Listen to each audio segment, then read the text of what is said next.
Hello everyone, welcome to Wild Woodland Lavender Farm. My name is Carrie. Today it's March 2 and feels like spring is on the way. Knowing our area, we'll probably still get another cold spell coming through, so I can't count on getting anything in the garden yet. It's generally around Mother's Day that we think about planting garden stuff. But today I wanted to show you my no-till garden after the winter, just to kind of see what's happening. From this distance it might look like there's just a bunch of junk to clean up, and there actually is, but I have actually been cleaning up a lot of the stuff. Last year I kind of just let it go, especially that back section back there. I did some stuff here, but over the winter on the warmer days I've actually been cleaning up back over there, so I might get to plant some plants back there this year. So let's go on a tour and I'll just kind of show you what's happening in the no-till garden this spring. Almost spring. So one of the things that kind of stands out as you're standing at the edge of the garden here is this pole right here. This was part of our fence right over here. We had a gate across there and then a fence portion from the sidewalk to the shed there. When we were taking down this tree, we had hoped to take down both trees, but that one is going to prove, that one is going to prove more difficult to take down. It's got some weird angles that will make it a little more difficult to just take down ourselves or with a friend. So we're just going to leave that tree for now, but we did get this one down. So this post right here is actually supposed to go right there, and so we're going to dig a hole and repost it in there because I would like to have the fence back up. It's just helpful for keeping sight on the farm pug in the backyard when we need him to be contained back there, because maybe we'll have guests in this area or whatever that we don't want the dog to be able to get through. So anyway, that's what that's all about. And then this bench right here, we actually got this and then a matching chair.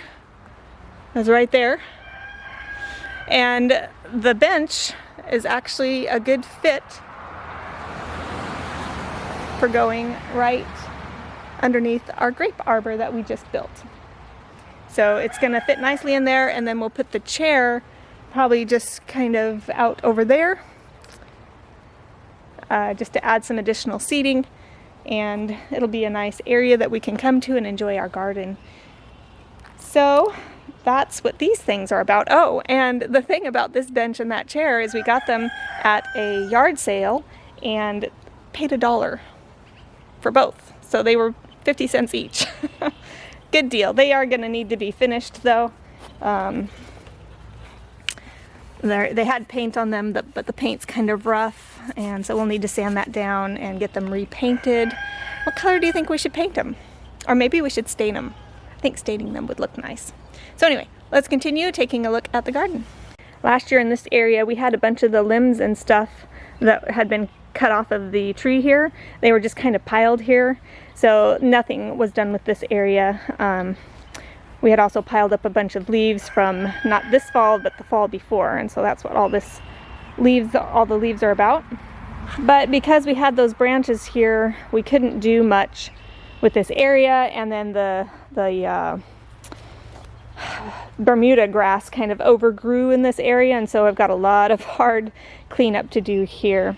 Eventually, this is where we're going to put that greenhouse that we have. This little, I'll show you here.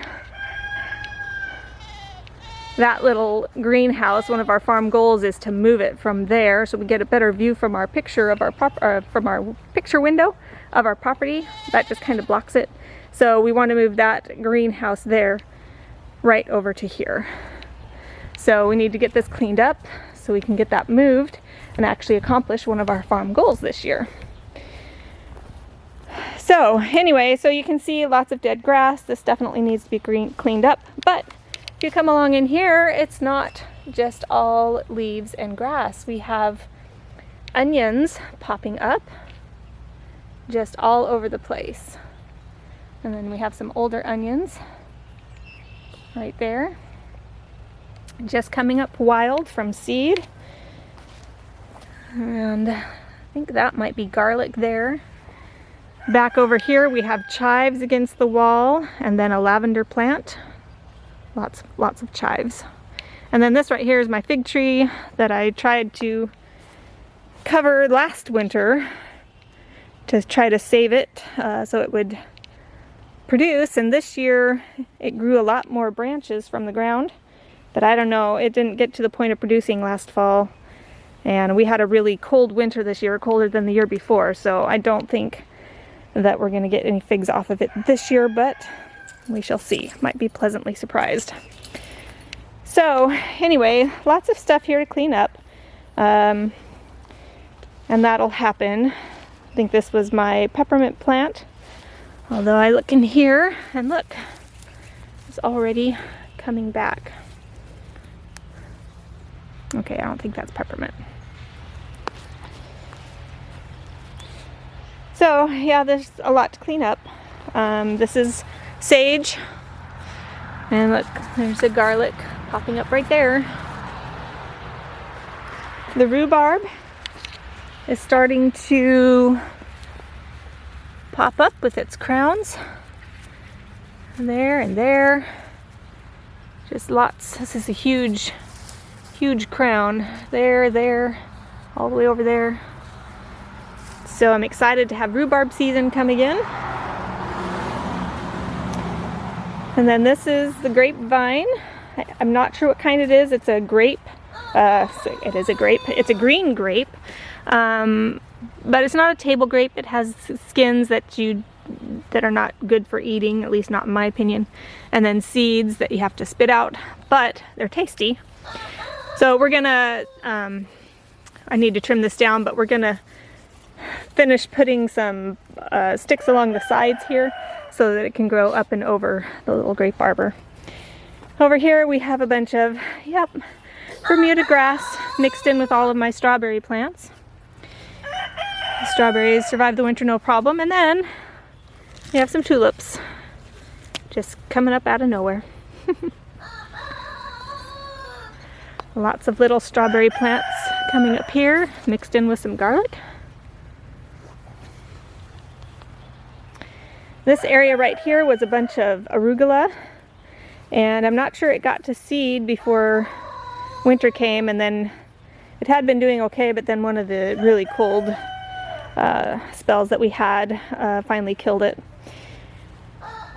So that's gone, but we still have lots of chard growing, and I've been using this to feed the bunny rabbits all winter long. This and some cabbage that was also growing all winter. You can see there's still green on there too. Still feeding the rabbits off of it. There's a bunch of leeks coming up here and there, and all of these over here are leeks coming up. They might look like weeds, but they're actually leeks. And this right here is a lemon balm. These need to be cut off, so these need to come off because they're just taking over the garden even when they're dead and not producing. You can see it's coming back from the root. So I need to come in here with some pruners and actually chop all of these off, get that cleaned up. So aside from those, I mean, most of this over here is going to be just the lemon balm that needs trimming. And then along the fence there's some things too, some grass that likes to grow along the creek bed.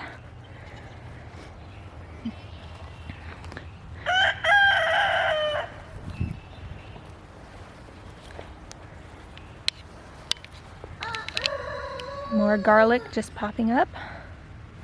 And this right here was one of the cabbage plants, and it actually went to seed. And if you see down here, see if I can point one out right there, these little reddish things, those are the cabbage seeds. So I'm gonna probably have lots of little cabbage plants popping up, so I'm excited about that. Might have to transplant a few to give them room to grow, but that's all right. This is a pile of weeds and stuff that I was pulling out from here just earlier today. This right here is my honeyberry, also known as the haskap. And it's already starting to bud out. And haskap berries or honeyberries are usually ripe well before anything else. And they're quite tasty. So I have on order actually several more plants. I think about 12 more plants coming. So I'm going to be planting those throughout the food forest. This one over here was a second one, but I am not seeing any life in it, unfortunately. So yeah, that pretty much died out. That's sad, because having a secondary plant excuse me, because having a secondary plant will help with production, but I do have more coming, so we're okay with that. Over here, just lots more garlic popping up. This area, the first year we came, there was a huge tomato plant just taking over this whole area, and then some tomatilla plants. And I think last year it was just some tomatilla plants and a bunch of weeds. So over here we have one more rhubarb plant, and I can see some crowns starting to shoot up from there as well. If you see any little red spots there, that's part of the crown. Looks like the chickens might be doing a number on it though. I might have to start keeping them back over the bridge over there. I have a fence piece that I can put over across to keep them just in the garden over there. But I've been keeping it down just so they can kind of work on this area here. And apparently they've been doing a really good job. Eating everything down, cleaning it up. Looks really good. But here we have some of my purple. They look like crocus plants, but they look more like an iris. They're really pretty. Love the color. I need to separate some of these bulbs and plant them somewhere else so we can enjoy them in other places as well. But these so far usually have been the first flowers that I see on the property. I have some crocus somewhere else, and my son actually found one and gave it to me, but I don't know where he found it, and I haven't seen any others. But over here I just found, I had no idea this iris was right here. So I'll need to clean this out and give that room to grow. This is just some of that. Oh, there's more right there. Look at that. Cool. I had no idea those were there. Anyway, this grass likes to grow along the creek bed. Hello? How are you? How are you doing? You want to say hi to people? It likes to go along the creek bed, and so it just kind of creeps up here, and you know, it's been all along the fence here. So I just need to get these cleaned up and keep them. Got some more there to pull out. Try to dig it out so that it doesn't take over my garden. But that's cool. I have some more iris to plant. Maybe I'll plant them here. Here, look. See it? Little fuzzy friend right there. A nice place to hide over winter. So obviously still some more cleanup to do here, but anyway, this was all covered with things like that, and you know, plants like the chard that had gone to seed. So I've just been working on it bit by bit to clear it out so I can actually not feel overwhelmed while I'm working in the garden this year. I can try to stay ahead of things until things get out of hand anyway. This is where I had the sweet potatoes last year. You can see I need to weed in there, but the garlic is still growing there. So that's kind of nice. One thing that I'm doing to try to keep down the weeds in this area and also add some compost eventually is I took the leaves from our huge trees out front and I was lining the pathways with that.